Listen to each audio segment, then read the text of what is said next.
How to Use Dark Psychology to Get Ahead of Everyone Else. Musashi.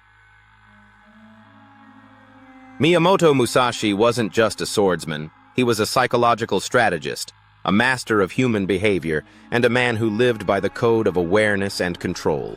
While most remember him for winning over 60 duels undefeated, what made Musashi truly unstoppable was his ability to dominate the mental battlefield before a single sword was drawn.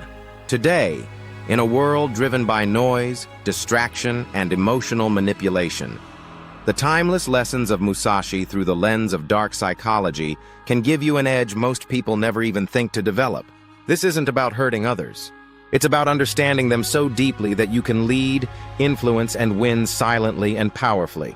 Dark psychology is the study of human behavior, persuasion, manipulation, and influence.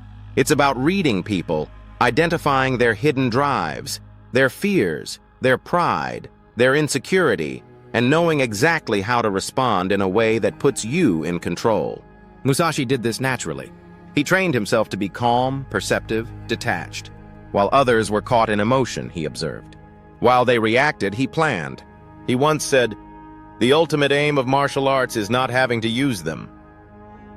That is dark psychology. Victory without violence. Control without visible force. Leadership without needing to raise your voice. The first weapon in your psychological arsenal is observation. Musashi